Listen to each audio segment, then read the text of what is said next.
Keep yourself in the loop of everything football on the Golden State Media Concepts Football Podcast. The latest news on and off the field, be it college football, Big Ten, SEC, Big 12, Pac-12, ACC to the NFL. We've got you covered. Listen to the Golden State Media Concepts Football Podcast.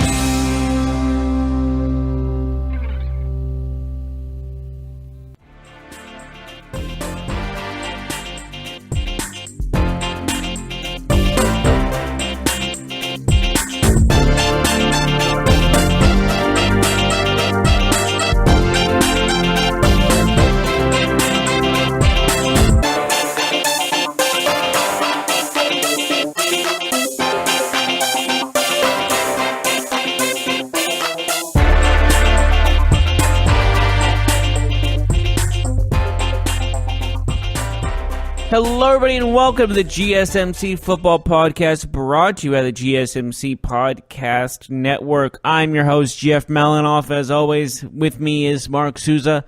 Got a lot to talk about in the world of football. It was NBA All-Star Weekend this weekend, but there was some more big news in the world of football.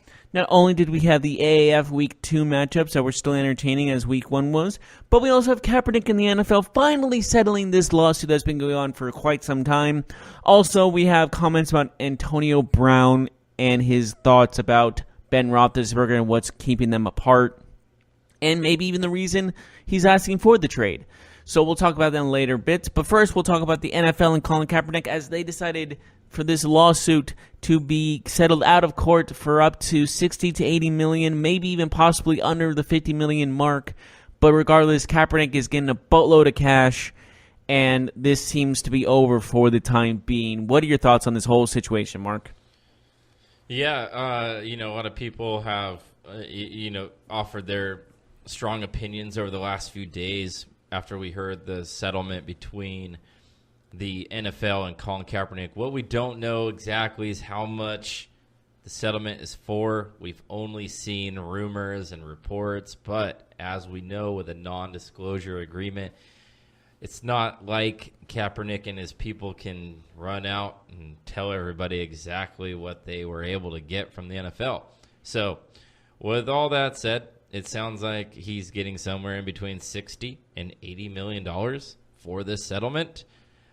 Which seems, there's a lot of reports out there that suggest that. I've seen lower, I've seen higher, but I do think it's considerable because I don't believe that they would settle without some sort of large fee attached to it. Anyways, when we talk about who won between the two parties, I think first and foremost Colin Kaepernick won because the NFL... He got money. I think that's the bottom line on that one. Right. And we don't know what the money is, but the bottom line here is that the NFL fights tooth and nail against lawsuits. They don't usually settle out of court. It's not in their MO to do that. A lot of people say right away, a lot of people said like, oh, well, that's a big company or a big corporation. They're just going to settle out of court. It doesn't mean that they're admitting guilt. Correct. That there is a valid point there. However, it's the NFL. We're not talking about. They have the best lawyers in the entire world. Not only that, but they're super. I guess. Persistent. Sensitive. Sensitive. They're sensitive about their image because of all the hits the image of the NFL has taken over the last few years. Not just domestic violence, but more importantly, concussions. Oh yeah. The health. There's a lot of bad on there's a lot of bad imaging. Bad press. Yeah, exactly. So you had the anthem, you had the concussions, you had all types of the NFL getting hit from different ways, and they usually fight these things tooth and nail. And for them to kind of take their L, you could say, and settle out of court, I think signals that either collusion happened, either one of two things. Either collusion happened and there is evidence that says, please don't sign Kaepernick, don't do this, don't do that. Or there's other information that the NFL owners don't want the general public finding out about, because what would happen is a general scrub of emails and things like that. So they may not have found that there was collusion with Kaepernick, but maybe there's information there that the NFL doesn't want the public to see, and that is interesting. Regardless, they settle out of court, and I feel like the NFL takes a small victory from this. I feel like they think they've won. And you can make a point that they probably did win in some regard. I still think overall they take a loss here, and Colin Kaepernick takes a win. But the NFL takes a small victory in itself, too. Yeah, this whole bad news thing is finally over. Like, there's just been a kind of a sore pain in the butt, if you will, for the NFL. Yes, exactly. There's not much to really go on from it anymore. They can move on. They can do something else. And now the question is, like, Kaepernick has said apparently that this is all supposed. I'm not sure if this is all factual or not, that he wants to still play really badly in the NFL, which that is a tall glass to order in this situation, just based on the fact you just got out of a lawsuit with them, and that's the entire league. That's all the owners of the league. You know, like that's every single team you're kind of had a bad rep with all of a sudden. So now I got to ask, is he ever going to play another down in the NFL again, or is this the last we'll ever hear of Colin Kaepernick? Yeah, that's a really tough thing. We're supposed to have strong opinions on stuff like this. I don't really have a strong opinion on something like this because I could see it go either way. On the one hand, he's better than 5 or 6 starters in the NFL. At least the last time we saw him play, it's been a while. But he's better than a lot of players in the NFL. Not just starters, but he's definitely more capable than probably every single backup quarterback in the NFL, maybe minus 1 or 2. But regardless, there's no question that he's talented enough to be a quarterback in the NFL. Now, what does that mean, right? Like, does he want to be a third-string quarterback somewhere? Does he want to make $1 million a year? Probably not. So there is some push and pull when it comes to that. But I can see most teams probably not entertaining the idea of Kaepernick ever playing for them again, or even thinking about it. But at the same time, it only takes one team, and we don't know. Maybe there's an owner out there that doesn't really care. Maybe there's an owner out there that thinks, I'd love to have Colin Kaepernick for $5 million as a backup quarterback. If he will take it, let's reach out to him. So it only takes one team. We also don't know if he has the ability to play in the NFL again, because since it was a non-disclosure agreement, we actually don't, I guess, technically know if he was given money to walk away for good or just money to settle this case. Now, it sounds like that wasn't the case because Kaepernick's lawyer, Mark Garagos, is pretty adamant that he would be playing in the NFL again. So with that being said, it sounds like, this is just the settlement was just the money to stop the collusion case, but that he would still be allowed to be employed by an NFL team. Yeah. So now we wait, I guess. Yeah, the whole settlement might just be a way for Kaepernick to be back in the NFL. Who knows what the actual scenario, because it's all confidential. Like it's a confidential agreement, so we really have no idea what the actual reasoning is for all this. It's been over a year, I think, since this lawsuit even started, right? Maybe 2 years. It's been a long time. Yeah, and so there is a bunch of other reasons why this could have happened that we don't know of course. So it's all based off assumption. This is all assumption, and we have no idea what is going to be the case for this. But in my mind, if Colin Kaepernick does go to a team, he's probably going to be there to be their starting quarterback. I don't think he's going to go to be their backup, but maybe at one point, because he doesn't really need to be a backup because of the money he probably has at the time right now. So I think it's all, like, if he does get signed to a team, it's going to be a starting job. But at the moment, there are some starting jobs available, but also the draft is upon us as well. So it's tough to say if a team will even sign him by this season. But if he doesn't get signed this season, next season's probably going to be his last shot to find a team. Yeah, I don't think, look, he might play in the NFL, but no team is going to say, hey, we want you to be our starting quarterback. They might offer him a chance to fight for the job. They might offer him a chance to make a roster spot, but there's not. We don't know if there's a team that's interested in signing him, but I can guarantee that there's no team that's going to be like, hey, we want you to be our starting quarterback. You're giving these teams way too much credit. What do you mean by that? Like, there's sometimes we're shocked by some outcomes. For example, Joe Flacco being traded to the Broncos. Like, no one saw that coming. So there's been unexpected turn of events of where some teams. We thought Joe Flacco would get traded to a team that needed a quarterback this year, though. I mean, that's not. I think the Broncos were the last on our list. Right, but you're splitting hairs right now. Like, yeah, maybe the Broncos weren't the team that we expected, but we kind of expected him to be a starting quarterback for the Dolphins, the Broncos, the Giants. Like, one of these teams was going to step up and take Flacco. Maybe they were waiting for him to get cut. But, I mean, he's still Joe Flacco. Like, he still plays in the NFL. Colin Kaepernick hasn't played in the NFL in 3 years. He's got this dark cloud over him. A lot of people won't even touch him. He could...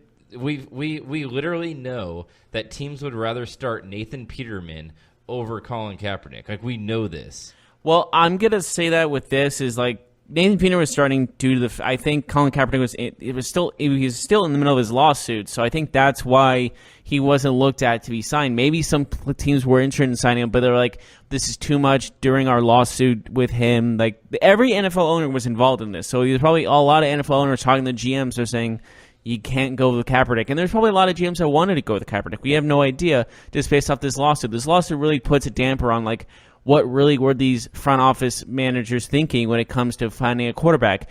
Maybe for the Bills, Nathan Peterman was their only shot at getting a quarterback at the time because they couldn't go after anyone else. We also saw a team fighting for a playoff spot and a division title sign a quarterback that hadn't played in the league in like 5 or 6 years in Josh Johnson over Colin Kaepernick. And yeah, that was during a collusion case, but he could have been employed during this time.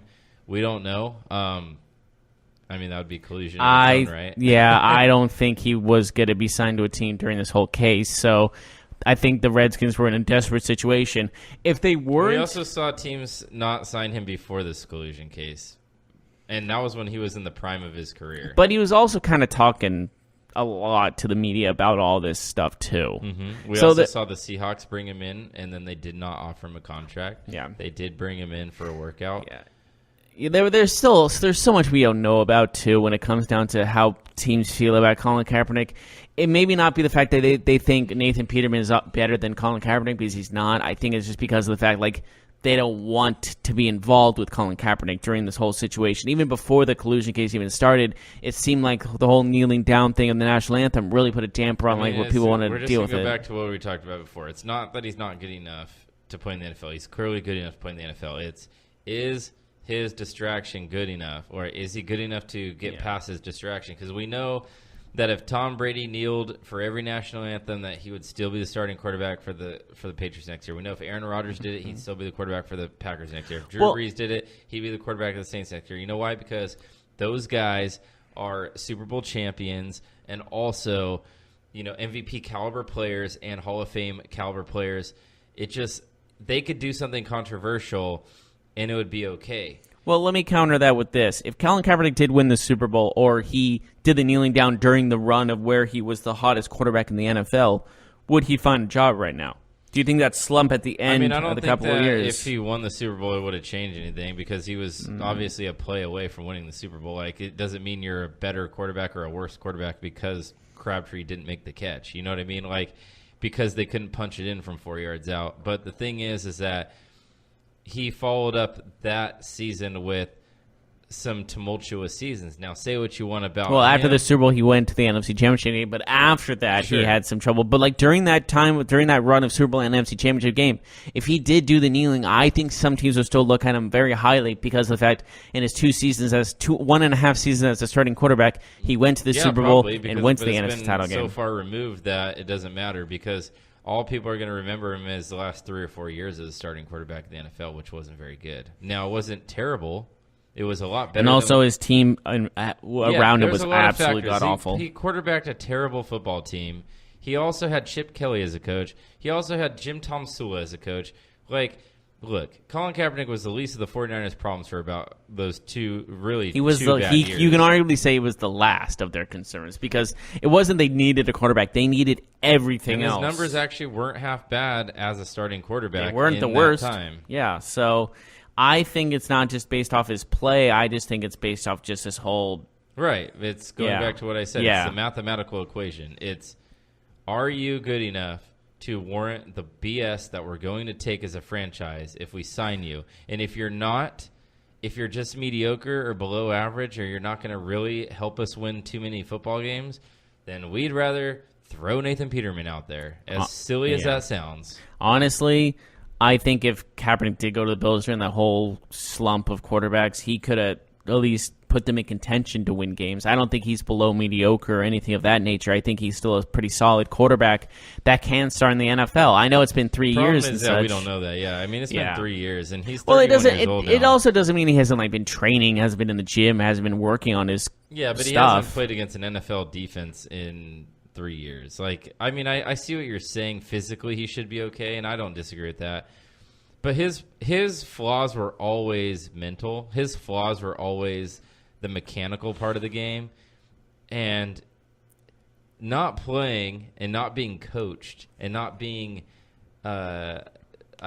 tweaked to perfection in 3 years can really hurt a guy like that. Now, I'm sure he could be okay. It might take him some time to figure it out, but I don't expect him to be able to just come in and start reading defenses, because he was never good at that. That was never a strength of his, so I think it'd be even more of a struggle for him. But, let's be real. If he was a great NFL quarterback the last 2 years that he played, he'd be on a team right now. He'd probably be a starter.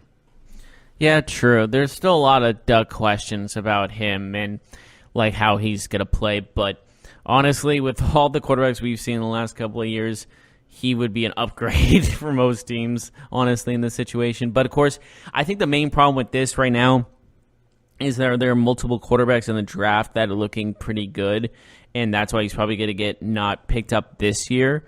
But I think if he's going to get signed before next season, it's going to be in the middle of the season when a quarterback's not working out or he gets injured or something. I think he's going to get pulled into the fray.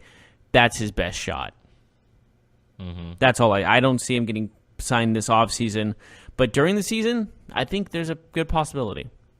Mm-hmm. All depends on what happens. Because, we saw Jimmy Garoppolo was going to be the guy in the 49ers and be this savior, and then he tore his ACL in week 3, and then they were dead in the water.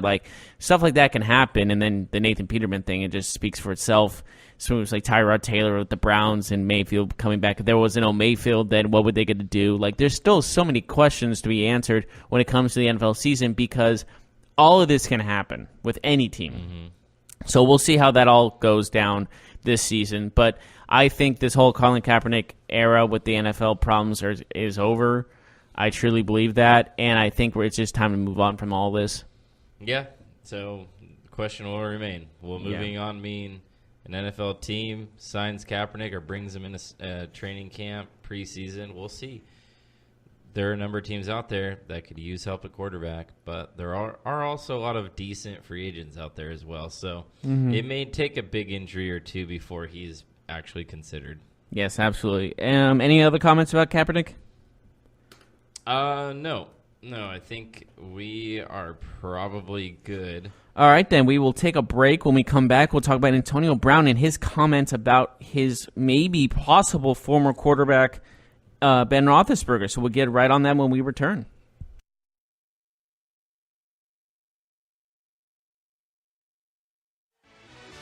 Are you looking for help for your fantasy football team? Check out the GSMC Fantasy Football Podcast. Get today's best advice on who to start, who to sit, even who you should draft. From sleeper picks to red-hot lineups, they got it all covered for you. That's GSMCpodcast.com/fantasy-football-podcast. We'll cover traditional leagues, dynasty, PPR, even IDP leagues. When you need fantasy help, there's just one show to hit up. Don't forget to like them on Facebook and follow them on Twitter. Visit GSMCpodcast.com for more info.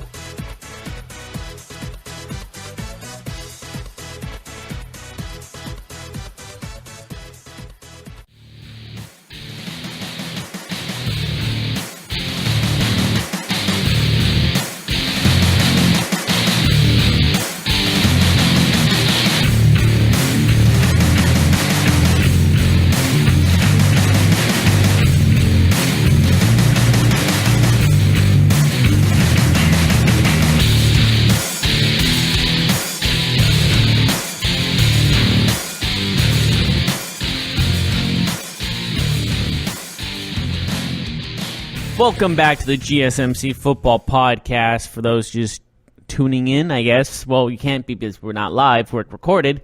Regardless what I'm saying, we just finished talking about Colin Kaepernick and his lawsuit against the NFL. And that being settled, question mark. But now we're moving on to Antonio Brown, who had some words to say about Ben Roethlisberger. He did a Q&A on Twitter the other day. And basically how it all went down was someone asked what caused the conflicts between you and Ben Roethlisberger. And this is what he said, quote, "No conflict, just a matter of respect, mutual respect. He has a owner mentality like he could call out anybody, including coaches, players, and players. Players know that they can't say anything about it, otherwise they meal ticket gone." So I'm assuming he meant their meal ticket is gone. He didn't use proper grammar, and it's bothering me. It's a dirty game within a game. Now, Ben Roethlisberger has said publicly that he has, quote, earned the right to criticize anybody he wants on his team, which I think is the most obscure and horrifying thing anyone's ever said, because that could not be farther from the truth, because you need to be a leader, not a guy that really pulls your team in two different directions. You can even express that he can be a cancer in some ways. But regardless, do you think this comments about Ben Roethlisberger by Antonio Brown, do you think if he does return to the Steelers, do you think they can recover from this? I just think Antonio Brown is just going to keep being a thorn in the side of the Pittsburgh Steelers until he gets his wish and gets traded. But I think there's some truth to this too, and the reason why I say that is, a lot of people don't talk about, but I feel like Ben Roethlisberger is a player in this league, a quarterback in this league that I don't really see former teammates of his really take his back. I don't see guys coming to his defense a lot. I guess we'll see now. We'll see what the reaction is from former Steelers players about Ben Roethlisberger, even current Steelers honestly, players. It'll be very telling. Yeah, and to be completely honest, I see people taking AB's side more than Roethlisberger's side when it comes down to it, because Ben Roethlisberger seems to not have made a lot of friends in the NFL. It just seems to be that way. And there's always been guys that have criticized Ben Roethlisberger in his leadership, quote unquote. And so he's not what you would call an average leader or a quarterback leader, because it seems like some guys don't like him. To me, it seems that way, that that's what's going down in the long run. But again, this is all speculation. But it just from what the comments of Ben Roethlisberger has made in the past as well, it just feels like he's not fit to be a leader. Right.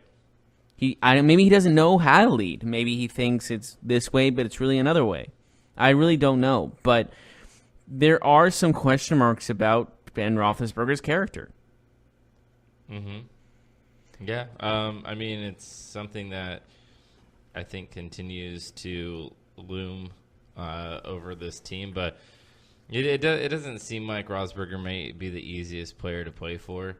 But at the same time, who knows? Maybe Antonio Brown is even worse to play with. Oh, right? Absolutely. There's no doubt that he can be a thorn in other players' sides as well, but it's got to start and end with the quarterback.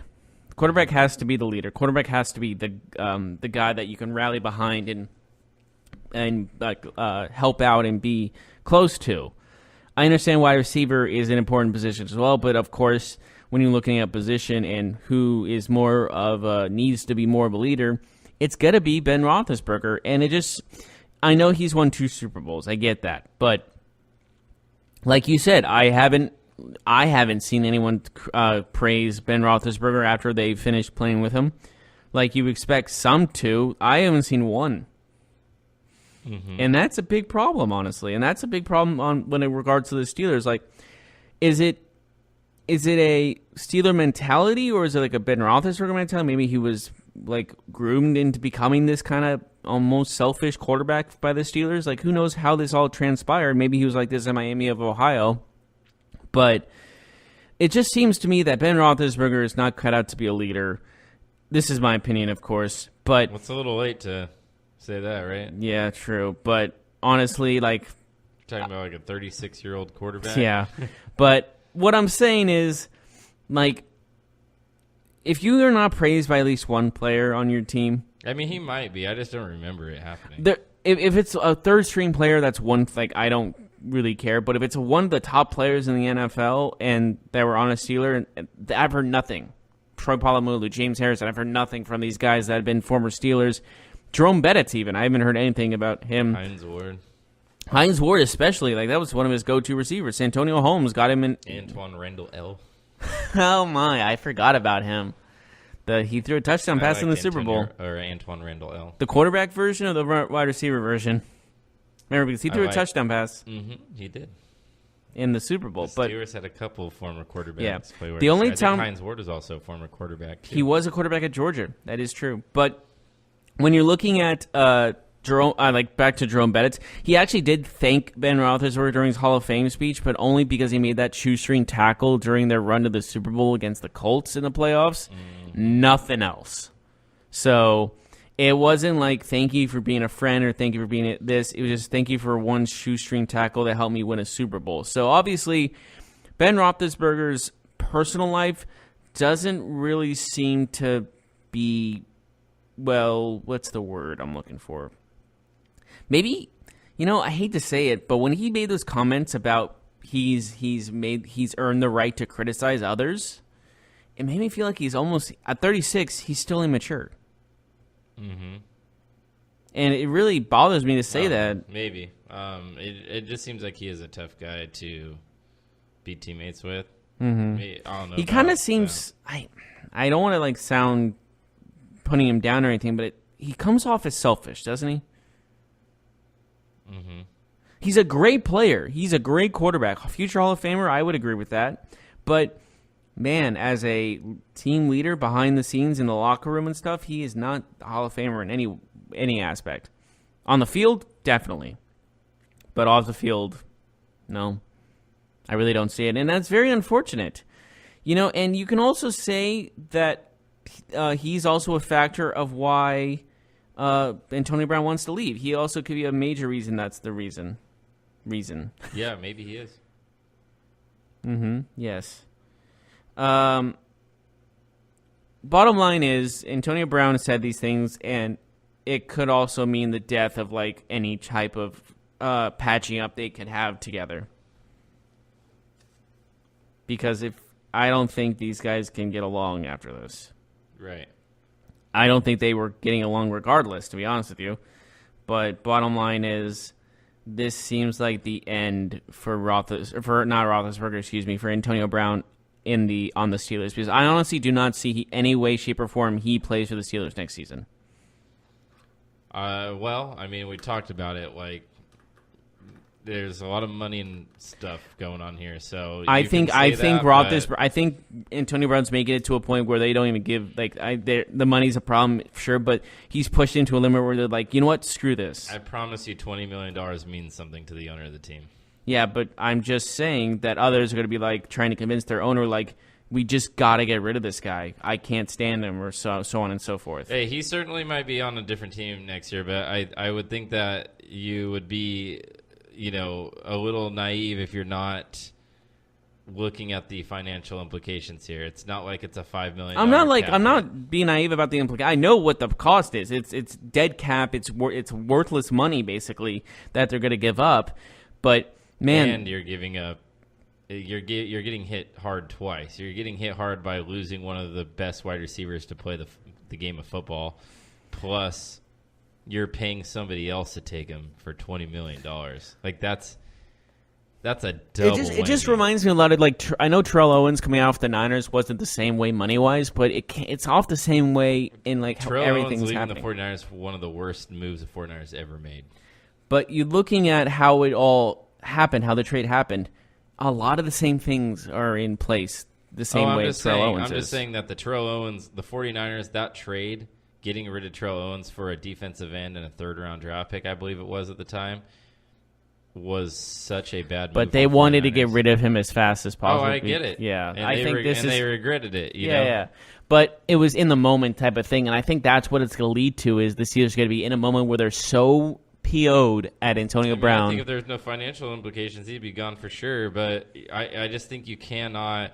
I don't care how much crap he talks about the team or the players. Like, you just cannot think that they're just going to get rid of him. You know, like, yeah, they could get wooed by a trade, but I don't know if it's in their interest to just take anything for him. I think that they will be very calculated in this move, and they need to be. I mean, you don't want to just. They do have to be when it comes down to the financial purposes of this, but this is reminding me a lot of that Terrell Owens trade from the 49ers to the Eagles, because, like, you know how often he bashed Jeff Garcia, Terrell Owens did at least, and it's just like, it's leading. I know. Do you think that scares the crap out of the Steelers, though, knowing what happened after that Terrell Owens trade to the 49ers? I don't think they're thinking of that, to be completely honest with you. The Eagles got really good, and the Niners went to the dumpster. Yeah, but honestly, the Niners were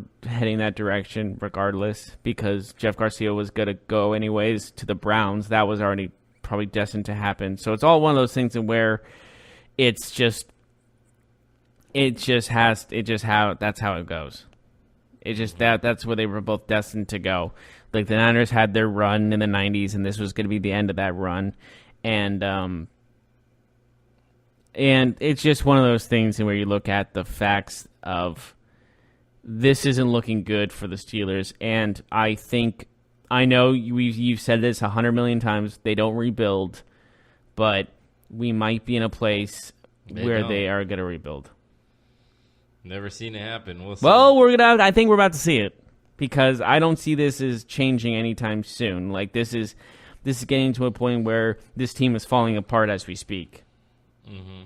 And there is a first for everything, so we might see a first rebuild for the Steelers, because, man, they do not look good for the future with all this commotion going on and this trade looming, this possible trade looming, and all these things. And it's just one of those things, you look at it and there's no good ending for the Steelers in this.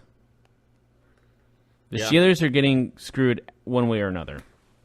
Yeah, I mean, look, man, there's just a big financial implication here. Like, yeah, he could get traded. I wouldn't be shocked if he got traded, but I don't think it's so easy as, man, this guy is just being a jerk and they want to get rid of him. Like, I don't know. The Steelers had no problem with letting Le'Veon Bell just do his own thing this year, and they're a pretty strong organization when it comes to this kind of stuff.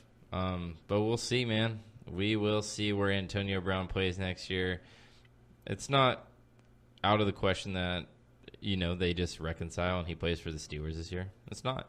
Yeah, but I think throughout the season there's going to be a lot of animosity. It's going to be ugly.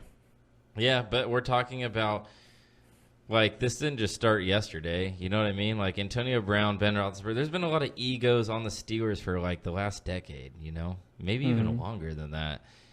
They just have a lot of big personalities. Even their offensive linemen have big personalities. Like, Pouncey is one of the most animated people in this league. He's their center. Yeah. Roethlisberger, big personality. Le'Veon Bell, big personality. Antonio Brown. Even Juju Smith-Schuster is a personality. Well, like, they just have these characters. And, yeah, they're talking trash right now.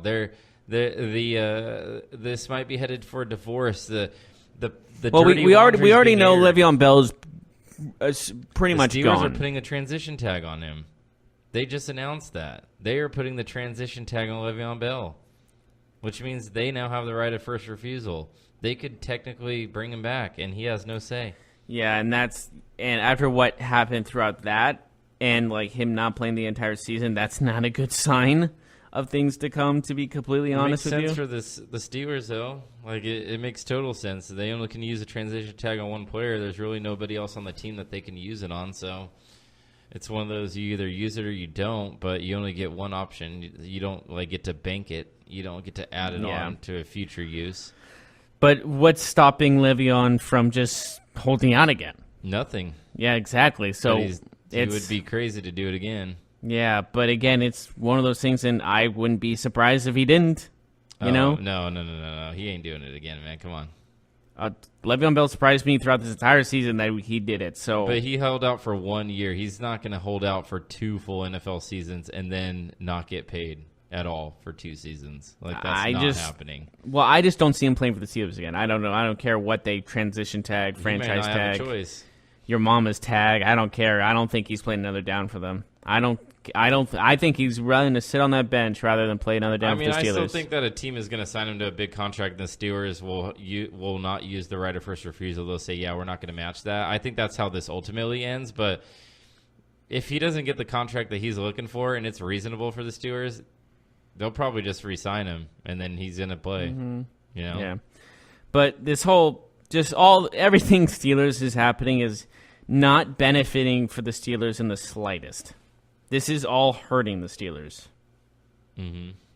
And this is just nothing bad, nothing good is going to happen for the Steelers I also think in this whole situation. Antonio Brown is hurting himself. Like, if he wants to get traded, he's going about this in the wrong way. Like, he's not helping his cause. He's getting in trouble off the field. He's being a jerk. Like, why does a team want to go trade for him if they see he's a terrible teammate? And he's a big personality, and he's got off the field problems. Like, he is tanking his value. He really is. And it's like the Steelers aren't going to take nothing for him, so stop hurting your value. You're making it harder to get traded. With how Kareem Hunt just got signed, I don't think his value has gone down. I think he's gone down maybe in criticizing his domestic violence issue. I guarantee you that. But regardless, I think he's going to get a massive trade offer, and he's still going to be one of the guys everyone wants to have on their team, regardless if he's a bad teammate or not, because of the facts that this has been, like, how many times has there been a bad teammate, quote unquote, that's been traded for, is one of the best players in the league, and everyone's doing whatever they can to get him and boost their team. It's hard to speculate because, like, when was the last, am I missing somebody? When was the last big name wide receiver to get traded? Terrell Owens. Probably. He got traded for Brandon Whiting. And then you go, who? And then you go, exactly. But, yes, but like wide receivers don't usually get traded for a lot. They just don't, even if they're great. T.O. was great at the time. He was one of the best 2 or 3 wide receivers in the NFL. If you're like Antonio Brown, who arguably people say is number 1 in the league in the wide receiver position, Mm-hmm. he's definitely going to get a massive offer. I don't care what he's doing off the field. I know it's not helping him in any way, shape, or form, but someone's going to offer him something. I don't care. I don't know who it is, but someone's going to offer them something they obviously can't refuse. I just wonder what that means. Like, what do you think a massive offer would look like?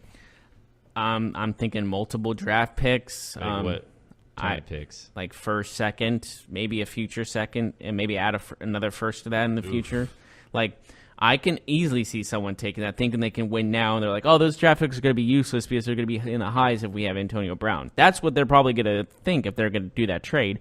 But I think there's going to be multiple draft picks involved. Early rounds, maybe not a first, but maybe a couple of seconds or a couple of thirds in Why there. do you think Terrell Owens was traded for such little in return? Because he was on the nerves of the whole organization. And I think because of the fact, like, they thought he was on the back end of his career because, like, he already spent his first couple of years playing so well, and they just wanted to get rid of him. Mm-hmm. He was more of a nuisance to the Niners organization than anything else in the long run. Like, he did have great seasons, no question about it, but so many times he got on people's nerves, just like Antonio Brown. Mm-hmm. There's so many similarities to them too. It's not even funny. But Owens got traded for very little, but you think Brown will get traded for a ton? I think it's different in this situation because of the fact that, like you said, he still has money in financial problem. Like, Terrell Owens didn't really have any financial situation like this is with this for Terrell the Steelers. Owens had like 8 kids when he got traded. Not what I meant. He's got financial issues. I meant more on the Steelers. Yes. I meant that the Niners didn't have any. I don't think they had any financial problems with trading him. There wasn't any repercussions for that. With the Steelers, there is going to be some obvious salary repercussions. That's why he's going to get more of a bigger offer in that fact, and that's going to help in the long run for the Steelers because they are going to get some draft picks or get some players that they need or want, however, and they might be willing to sacrifice the money to get these assets for Brown. And what if a team is not willing to give up a first or a second round pick for Antonio Brown, because historically that really doesn't happen for a wide receiver? Yes, we did see it with one team this year. Amari Cooper got traded for a first rounder. Amari Cooper is also 8 years younger than Antonio Brown when that happened. So I don't know if the same kind of value applies. Well, I think Antonio Brown is head over heels above him. Yeah, right. No, nobody's questioning that, but he's also 31 years old, whereas Amari Cooper is Has he old. had any serious injuries? Amari Cooper is Antonio Brown, I mean. Amari Cooper is as old as a lot of first-round picks that are coming into the NFL this year, is like what I'm saying. So, like, the Cowboys felt fine giving up a first-round pick because that would have been the same age of a player that they would have picked anyways. Whereas Antonio Brown's a 31, almost 32-year-old wide receiver. But do you see how much like that Amari Cooper trade put them into a playoff spot, honestly? Oh, yeah. So, but it also wasn't just a move for today, is what I'm saying. Like, the Amari Cooper trade was, we're trading for him and thinking he's here for 10 years. Whereas if you trade for Brown, you do take the risk that it's only going to be a 2 to 3 year move because he's in his 30s already. I mean, yeah, he hasn't suffered any major injuries, but he's also kind of small. We don't know how his body's going to break down the road, because it will. We know that. We just don't know if it's going to be soon, later, and it's a wide receiver position, so, you know. Yeah, again, we'll see. There's still unknowns in that whole aspect. But I think bottom line, fact of the matter is, he is still a hot commodity when it comes to if he's going to be offered trades. It's going to be very interesting ones, to say the least. Everybody wants Antonio Brown, like, in some regard, right? Yeah, it it's just not like depends what they're going to give up for him. It's not like everyone's going to avoid him. He's on a different aspect. What if the Steelers don't get any first or second round picks, though? Do they just keep him and say, work it out? I'm thinking. What if the best offer they get is 2 third-round picks? Well, maybe it's maybe it's more of a player exchange too, because it is in the off season. That could work. A decent player and 2 third-round picks for Antonio Brown. Do the Steelers take that and then? Well, it depends on. Honestly, it depends on the player. Is a decent NFL starting caliber player? What position? Like, let's say. I don't know. Pick one, whichever one you want. Are they going to exchange wide receivers in this situation? Sure. Or, okay. Whatever you want. If he can benefit through the Steelers, decent player, an average. I mean, look player, at James Conner, decent running back, look great with the Steelers offense. So why can't a wide receiver do the same thing? So a decent wide receiver and 2 third-round picks, you do it if you're the Steelers? I don't know, but it's something to definitely like. Well, it's all about Steelers too, and it's all about the money issues too. But if they think, oh, this guy can replace Antonio Brown, like he obviously won't be as good. But if he can be, he can be Juju Smith-Schuster, and they still have Smith-Schuster. We're forgetting that huge aspect, and he's great. So I'm fully aware of that. It still could work, but honestly, I feel like if they do keep Antonio Brown, we're gonna see a Le'Veon Bell Part 2, but with Antonio Brown. Mm-hmm. I honestly, he saw Le'Veon do it, why wouldn't he do it? Yeah, I mean, he could sit out and not make money. That's his prerogative. Maybe he will. Probably won't, but yeah, I guess he could. Yeah, so I think that's what the Steelers are also thinking. Are they going to have another Le'Veon Bell scenario? Because that's probably on their minds, of course. Mm-hmm. Yeah, I mean, they don't want any more turmoil. For sure. This could lead to more turmoil, and this is, like we said, this is just leading to horrible things. Anyways, we should probably take a break. Sure, we can do that. When we come back, we'll talk a little bit about the AAF as we finish up the day. We'll be right back right after this.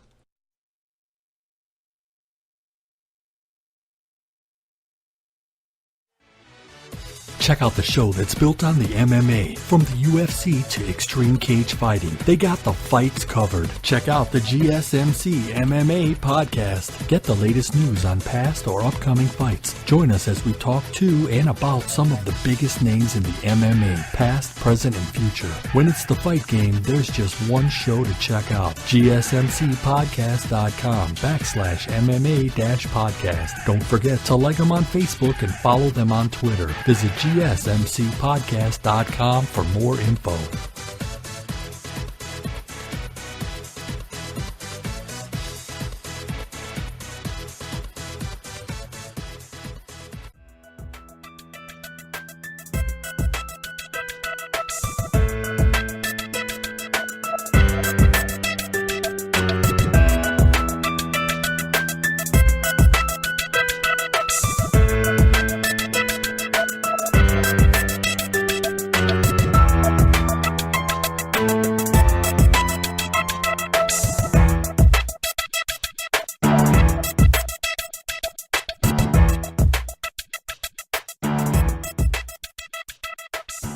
Welcome back to the GSMC Football Podcast. Just finished off talking about Antonio Brown and his future.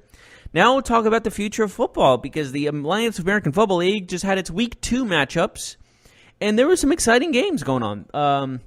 There was some 0-2 teams now. The most surprising to me is the Memphis Express scored some points. I know that's crazy. I know, blasphemy, right? They scored 18 points, and they scored 0 last week, and maybe that just shows why someone's who you know, what's his name? Mike Singletary should not be a head coach in any football league, but that's just my opinion. But with the Orlando Apollo have been impressing me the most with their coach Steve Spurrier, of course. It has been a very exciting all-around a couple of weeks. I've been very impressed with the style of play I've seen. Arizona Hotshots had a great game themselves. I saw a lot of great plays in that game. Their running back had a great run. Fortunately, I can't think of his name off the top of my head at the moment because of the fact he's not known, really. NFL? Yeah, so I can't really think of anything else about that. But there was that backwards pass. Was that the Arizona Hotshots that made that backwards pass? Or was it somebody else? All I know Maybe it was San Diego. All I know is I've never seen Patrick Mahomes make that pass. He probably will now. But the thing is, like, Patrick. Yeah, he's going to do it like between the legs, like a hike, like how centers do it, and he's just going to throw it 60 yards for a touchdown. Just watch. But that would have been the worst play ever if it was picked off, by the way. That would have been on like the not top 10 of all time. Like Shaqtin' a Fool would have moved to the NFL and put that in there. But anyways, here's the scores of the games. Birmingham is now 2-0 after a 12-9 victory over Salt Lake. They were down 9-0 and scored 12 unanswered to win the game. Arizona beats Memphis 20-18. Like I said, Memphis scored points. Good for them. Orlando Apollo and San Antonio Commanders actually had probably the game of the week so far with a 37-29 victory for Orlando. High-scoring game, a lot of action. A lot of fans in San Antonio. And they had more fans in that game than any home game the Chargers had this season. Mm-hmm. How big is their stadium compared to the Chargers stadium? Alamo Dome. Oh, they have I could feel like 60,000. Oh, well, that's probably why. Mm-hmm. The Chargers playing I think a 30,000 max. It's a stadium. Soccer stadium, yeah. Mm-hmm. I'll look up the Alamo Dome, but I'm pretty sure it can hold up to 60,000. I don't know if it's called the StubHub Center anymore, but it was the StubHub Center where the Chargers play. That's a small 64,000. So yes, maybe that was a good reason why they could have more fans there in the long run. Sure. But again, it is a team that San Antonio likes football, man. When the New Orleans Saints played 4 home games there during the Hurricane Katrina season, they sold out every single one. Yeah, but of course, like, this is a brand new team too, so there's also optimism and stuff like that. So, just comparing a 64,000 seat arena to a 30,000 seat stadium, I mean, you can only do so much with it. Maybe San Diego Chargers should have moved to San Antonio and just played in the Alamo Dome because they probably would have packed that house big time instead of going to L.A. and being the Clippers of the NFL to the Rams. Mm-hmm. And that's just Spanos' fault. Dean Spanos is the biggest. Reggie McKenzie, former Raiders general manager, he joins the Dolphins front office as a senior personnel executive. So he'll be assisting the Dolphins in the personnel department going forward. Well, that's good for him.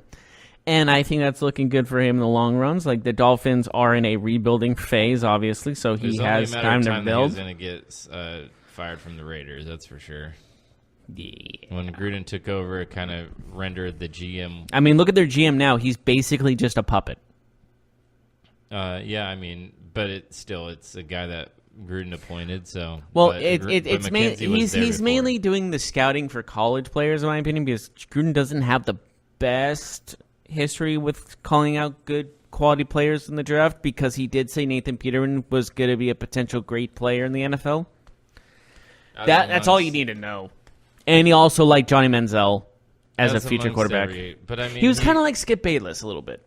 Well, the thing is about Gruden is that his role at ESPN, he talked good about everybody. So, like, everybody was a future Hall of Famer in his eyes. Yeah, I mean, I hope that's not what he actually thought, though. Because if that's what he actually thought, that's troubling. Mm-hmm.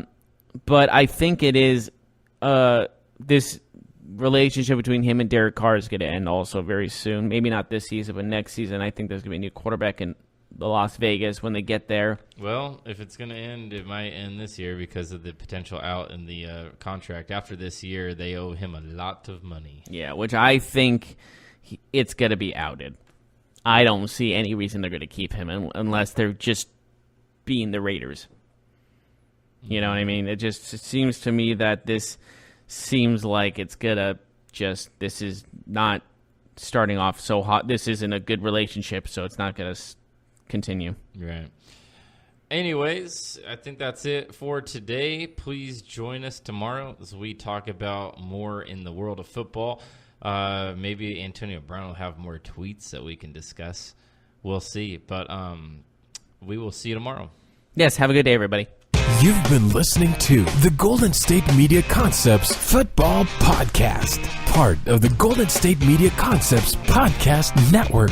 You can find this show and others like it at www.gsmcpodcast.com. Download our podcast on iTunes, Stitcher, SoundCloud, and Google Play. Just type in GSMC to find all the shows from the Golden State Media Concepts Podcast Network, from movies to music, from sports to entertainment, and even weird news. You can also follow us on Twitter and on Facebook. Thank you, and we hope you have enjoyed today's program.